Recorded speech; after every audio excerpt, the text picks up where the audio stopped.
श्री स्वामी समर्थ. स्वागत आहे तुमचं माझ्या YouTube चॅनलवरती. आजचा दिवस तुम्हाला खूप छान, सुखाचा, समाधानाचा जाऊ देत.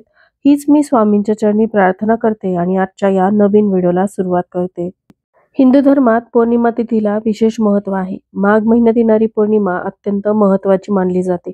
माघ पौर्णिमा ही अत्यंत शुभ तिथी मानली जाते. या दिवशी गंगा आणि इतर पवित्र नद्यांमध्ये स्नान करण्याची परंपरा आहे. पौर्णिमेच्या दिवशी स्नान आणि दान केल्याने पुण्य प्राप्त होते असे मानले जाते. माघ पौर्णिमेच्या दिवशी येणाऱ्या शुभयोगामध्ये स्नान आणि दान केल्याने घरामध्ये सुख समृद्धी येते. यावर्षी प्रयागराजमध्ये महाकुंभमध्ये माघ पौर्णिमेच्या दिवशी मुख्य स्नानही केले जाणार आहे. माघ पौर्णिमेच्या दिवशी कुंभात स्नान केल्याने सर्व पापांपासून मुक्ती मिळते, यासोबतच पुण्य प्राप्ती होते.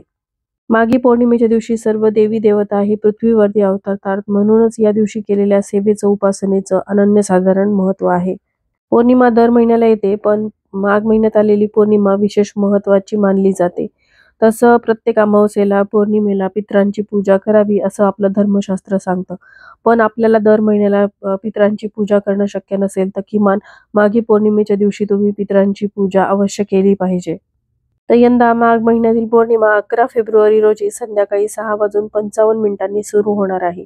तर उद्या 12 फेब्रुवारी 2025 रोजी सायंकाळी 7:22 ही पौर्णिमा तिथी समाप्त होणार आहे. आपल्याकडे उदय तिथीनुसार ती तिथी ग्राह्य धरली जाते. म्हणूनच माघी पौर्णिमा ही 12 फेब्रुवारी रोजी बुधवारी साजरी केली जाणार आहे. ज्या घरातील स्त्री पौर्णिमेच्या दिवशी हे उपाय आवर्जून करते, त्या घरामध्ये नेहमी देवी लक्ष्मी अखंड वास करते. त्यामुळे पहा, धनप्राप्तीसाठी, लक्ष्मी प्राप्तीसाठी पौर्णिमा असेल किंवा अमावस्येचा दिवस असेल, अत्यंत महत्त्वाचा आहे. त्यामुळे जर तुमच्या आयुष्यामध्ये आर्थिक अडचणींना सामोरे जावे लागत असेल, काहीतरी अडचणी येत असतील, तर घराची भरभराट होत नसेल किंवा घरामध्ये पैसा टिकत नसेल, व्यवसायामध्ये अडचणी येत असतील, म्हणजेच व्यवसाय व्यवस्थित चालत नसेल, घरामध्ये हवा तेवढा पैसा येत नाहीये किंवा पैसा आला तर तो काही ना काही कारणाने बाहेर जात असेल, म्हणजे पैसा घरात टिकत नसेल, तर या सर्व कारणांमुळे समजते की देवी लक्ष्मी घरामध्ये स्थिर नाही. घरामध्ये लक्ष्मी नांदणं म्हणजे फक्त पैसाच असणं असं नाही, तर घरामध्ये एक प्रकारची शांती, समृद्धी असणं गरजेचं असतं किंवा घरामध्ये एकमेकांमध्ये प्रेम, एकोपा असणं, घरामध्ये एक प्रकारचं आनंदाचं, सकारात्मक वातावरण असणं गरजेचं असतं. तर असे सर्व वातावरण घरामध्ये असेल तर यालाच लक्ष्मी नांदणं असं म्हणतात. पैसा तर हवाच, पण त्यासोबतच घरातील वातावरण लक्ष्मी स्थिर राहण्यासाठी अनुकूल असणं गरजेचं असतं. तर यासाठी महिलांनी प्रत्येक पौर्णिमेच्या दिवशी या गोष्टी न चुकता कराव्यात. काही दिवसांचं महत्त्व हे खूप जास्त असतं. आपल्या पूर्ण प्रगतीवरती या गोष्टी खूप परिणाम करतात. त्यामुळे पहा, अमावस्येच्या दिवशी असेल किंवा पौर्णिमेच्या दिवशी केलेले उपाय कधीच वाया जात नाहीत. या दिवशी तुम्ही काही खास उपाय करा. यांनी नक्कीच तुमच्या आयुष्यामध्ये चमत्कारिकरित्या सकारात्मक असे बदल झालेले नक्कीच जाणवतील. ते उपाय कोणते आहेत हे आपण पाहणार आहोतच, पण त्यासोबतच उंबरठ्यावरती माघ पौर्णिमेच्या दिवशी ही एक वस्तू आवर्जून ठेवायची आहे. सकाळी उठल्याबरोबरच घराच्या उंबरठ्यावरती ही वस्तू ठेवल्याने आयुष्याचं सोनं झाल्याशिवाय राहणार नाही. आपल्या कुटुंबाची, मुलाची, पतीची भरभरून अशी प्रगती होईल. तर हा उपाय कशा प्रकारे करायचा आहे याविषयीची संपूर्ण माहिती जाणून घ्यायची असेल तर व्हिडिओ स्किप न करता शेवटपर्यंत बघा. चॅनलवरती पहिल्यांदा आला असाल तर नक्कीच सबस्क्राईब करा आणि असेच नवनवीन माहितीपूर्ण व्हिडिओ बघण्यासाठी बेल आयकॉनलाही क्लिक करा. त्यामुळे जेव्हाही मी नवीन व्हिडिओ अपलोड करेल तेव्हा त्याचं नोटिफिकेशन सर्वात आधी तुम्हाला मिळेल आणि तुम्ही एक पण व्हिडिओ मिस करणार नाही. तर पहा, प्रत्येक पौर्णिमेला घराच्या उंबरठ्यावरती आपल्याला ही वस्तू ठेवायची आहे.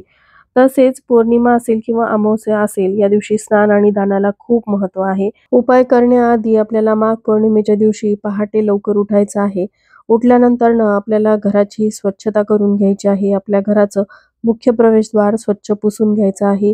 त्याचबरोबर घराची लादी पुसत असताना त्यामध्ये चिमूटभर हळद आणि खडे मीठ टाकून त्या पाण्याने आपल्याला संपूर्ण घराची लादी पुसायची आहे. आपल्या घरासमोर जर अंगण असेल तर तिथे देखील हळदीच्या पाण्याने सडा टाकायचा आहे आणि त्यानंतर आपल्याला अंघोळ करायची आहे. बघा, या दिवशी गंगा नदीवरती जाऊन स्नान करण्याला अत्यंत महत्त्व आहे. सध्या प्रयागराज महाकुंभमध्ये या दिवशी मुख्य स्नानही केले जाणार आहे, पण तिथे जाऊन स्नान करणं शक्य नाही. म्हणूनच आपल्याला काय करायचं आहे की आपल्या घरात अंघोळीच्या पाण्यामध्ये आपल्याला 2 ते 3 थेंब गंगाजल मिसळायचं आहे, चिमूटभर हळद टाकायची आहे आणि आपल्याला या पाण्याने अंघोळ करायची आहे. त्याचबरोबर माघ पौर्णिमेच्या दिवशी स्नानासोबत दानाला देखील अत्यंत महत्त्व आहे. दान करणे या दिवशी अत्यंत शुभ मानले जाते. त्यामुळे गरिबांना अन्न, कपडे किंवा पैसे तुम्ही यथाशक्ती दान करू शकता. पौर्णिमेच्या दिवशी गरजू व्यक्तींना अन्नदान करा. ज्यांना अन्नाची गरज आहे, जे भुकेलेले आहेत, त्यांना अन्नदान अवश्य करा. अन्नदान करताना ते शिळे असू नये. नेहमी ताजे अन्नदान करावे किंवा अन्न बनवणे शक्य नसेल तर तुम्ही केळी किंवा अन्य फळ याचे दान करू शकता. पौर्णिमेच्या दिवशी जर आपण अन्नदान केले तर नक्कीच आपल्या आयुष्यातील अडचणी दूर होतात आणि आपल्या प्रगतीचे मार्ग जे आहेत ते खुले होतात. त्याचबरोबर पौर्णिमेच्या दिवशी काही गोष्टी दुसऱ्यांना देणे कटाक्षाने टाळावे. ज्यामध्ये सुट्टे पैसे एखाद्याला देणे किंवा एखाद्याला उधार पैसे देणे किंवा उधार पैसे घेणे टाळावे. दही, दूध, तूप, ताक हे दुधापासून बनवलेले पदार्थ देखील दुसऱ्यांना देणे टाळावे. हे पदार्थ लक्ष्मीकारक असतात. त्यामुळे हे पदार्थ पौर्णिमेच्या दिवशी दुसऱ्यांना देणे टाळायचे आहे. तर आता मुख्य उपायाकडे आपण वळूयात. आता उंबरठ्यावरती जो आपल्याला उपाय करायचा आहे, त्याआधी आपल्याला काय करायचं आहे, की आपल्याला एक कलश भरून पाणी घ्यायचं आहे आणि या पाण्यामध्ये चिमूटभर हळद टाकायची आणि हे जे पाणी आहे आपल्या उंबरठ्यावरती थोडं-थोडं शिंपडायचं आणि उंबरठ्याच्या आजूबाजूला देखील थोडं-थोडं आपल्याला शिंपडायचं आहे. बघा, घराच्या उंबरठ्यातूनच चांगल्या आणि वाईट गोष्टी आपल्या घरामध्ये प्रवेश करतात आणि हे हळदीचं पाणी आपण उंबरठ्यावरती शिंपडल्याने घराबाहेर थांबलेली अलक्ष्मी, दरिद्रता जी आहे ती घरामध्ये प्रवेश करू शकत नाही. पौर्णिमेच्या दिवशी हळदीच्या पेस्टनी आपल्याला उंबरठ्यावरती लेपन देखील करायचं आहे. तर त्यासाठी थोडीशी हळद वाटीमध्ये घ्यायची, त्यामध्ये थोडंसं गोमूत्र, थोडंसं गुलाबजल आणि अत्तर टाकायचं आणि थोडं-थोडं पाणी करून याची अशी थिक अशी पेस्ट तयार करून घ्यायची. म्हणजेच आपल्याला उंबरठा जो आहे तो हळदीने सारून घ्यायचा आहे.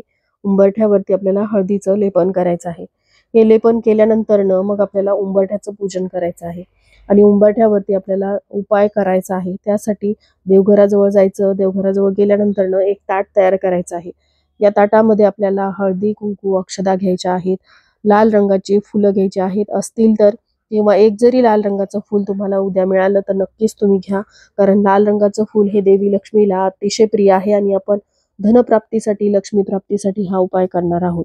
म्हणून लाल रंगाचं फूल तुम्हाला आवर्जून घ्यायचं आहे. सोबतच तुम्हाला शुद्ध गाईच्या तुपाचा दिवा घ्यायचा आहे. दिव्याला तुम्हाला आसन द्यायचं आहे. त्यासाठी एक प्लेट घ्यायची आहे किंवा तुम्हाला जर उद्याच्या दिवशी पिंपळाचं पान मिळालं तर उत्तम आहे. पिंपळाचं पान मिळालं तर त्यावरती कुंकवाच्या पेस्टनी स्वस्तिक हे शुभचिन्ह काढायचं. प्लेट घेतली असेल तर प्लेटवरती स्वस्तिक काढायचं. त्यावरती थोडेसे तांदूळ पसरून घ्यायचे. तांदूळ कधीही पांढरे ठेवू नये. त्यावरती हळदी कुंकू अर्पण करायचं. त्यावरती शुद्ध गाईच्या तुपाचा दिवा ठेवायचा आहे. दिव्यामध्ये 2 वातींची 1 वात करून घालायची आहे. त्याचबरोबर आपल्याला एका छोट्याशा वाटीमध्ये थोडंसं कुंकू घ्यायचं, ते ओलं करून घ्यायचं आहे. आता हे सर्व घेतल्यानंतरनं तुम्हाला दिवा जो आहे तो देवघरासमोरच प्रज्वलित करायचा आणि हे ताट घेऊन तुम्हाला उंबरठ्याच्या बाहेर जायचं आहे. उंबरठ्याजवळ गेल्यानंतरनं आपण जो दिवा प्रज्वलित केलेला आहे, त्या दिव्याच्या साक्षीने आपल्याला उंबरठ्यावरती हा उपाय करायचा आहे. म्हणजेच उंबरठ्यावरती ही वस्तू ठेवायची आहे. तर सर्वप्रथम आपल्याला धूप वगैरे प्रज्वलित करायचं आहे आणि त्यानंतर आपल्याला जे ओलं कुंकू आपण घेतलेलं आहे, म्हणजेच कुंकवाची पेस्ट आपण तयार केलेली आहे, ती घ्यायची आहे आणि उंबरठ्याच्या वरती आपल्याला अष्टलक्ष्मीच्या स्वरूपामध्ये 8 बिंदू द्यायचे आहेत. अष्टलक्ष्मीचं स्थान जे आहे ते आपल्या उंबरठ्याच्या अगदी वर असतं. आपण ज्यावेळेस घरातून बाहेर जातो किंवा बाहेरून घरात आत येतो, आपल्या घराच्या उंबरठ्याच्या वरतीच अष्टलक्ष्मीचं स्थान असतं. ज्यावेळेस आपण पौर्णिमेच्या दिवशी हा उपाय करतो, त्यावेळेस अष्टलक्ष्मी भरभरून असे आशीर्वाद देतात. तो उपाय करत असताना काय करायचंय, तर थोडंसं ओलं कुंकू घ्यायचं. सर्वप्रथम आपल्याला उंबरठ्यावरती पहिला बिंदू काढायचा आहे, म्हणजे थेंब काढायचा आहे किंवा तुम्ही टिंब द्यायचा आहे ओल्या कुंकवाने आणि तुम्हाला पहिल्या लक्ष्मीचं स्मरण करायचं आहे. म्हणजेच ओम आद्य लक्ष्मी नमः. पहिला बिंदू दिल्यानंतर दुसरा बिंदू द्यायचा. त्यानंतर तुम्हाला दुसऱ्या लक्ष्मीचं स्मरण करायचं आहे. त्यामध्ये तुम्ही ओम धान्य लक्ष्मी नमः. तिसरा बिंदू देताना तुम्ही ओम ऐश्वर्य लक्ष्मी नमः असं करत करत अष्टलक्ष्मीची 8 नावं घेत तुम्हाला उंबरठ्यावरती हे 8 बिंदू काढायचे आहेत. 8 बिंदू काढल्यानंतरनं तुम्हाला या 8ही बिंदूचं लक्ष्मी स्वरूप समजून विधिवत पंचोपचार पूजन करायचं आहे. ज्यामध्ये या 8ही बिंदूंना तुम्हाला हळदी, कुंकू, अक्षदा अर्पण करायच्या आहेत. आधी सांगितल्याप्रमाणे तुमच्याकडे जर लाल फुलं असतील तर ती लाल फुलं अर्पण करायची आहेत. तुम्हाला जर 8 लाल फुलं या दिवशी मिळाली तर उत्तम आहे. नाही मिळाली तर 1 फूल जरी तुम्ही उद्याच्या दिवशी उंबरठ्यावरती अर्पण केलं तरी चालेल. त्यानंतर धूप ओवाळून घ्यायचा आहे आणि जो दिवा आपण प्रज्वलित केलेला होता तर त्या दिव्याने आपल्याला अष्टलक्ष्मीचं स्मरण करत हा दिवा जो आहे तो तुम्हाला त्या अष्टलक्ष्मीवरून ओवाळून घ्यायचा आहे. त्यानंतर तुम्हाला हात जोडून तुमच्या घरामध्ये सुख समृद्धी यावी, तुमच्या घराची, पतीची, मुलांची भरभरून अशी प्रगती व्हावी यासाठी अष्टलक्ष्मीकडे स्मरण करायचं आहे, त्यांच्याकडे प्रार्थना करायची आहे. त्यानंतर हा दिवा तुम्हाला तुमच्या घराच्या उंबरठ्याबाहेर ठेवायचा आहे. आता कुठे ठेवायचा? तर ज्यावेळेस आपण घरातून बाहेर जातो त्यावेळेस आपल्या हाताची डावी बाजू तिथे ठेवायचा आहे आणि ज्यावेळेस आपण बाहेरून घरामध्ये आत येतो त्यावेळेस आपल्या हाताच्या उजव्या बाजूला हा जो दिवा आहे तो आपल्याला ठेवायचा आहे.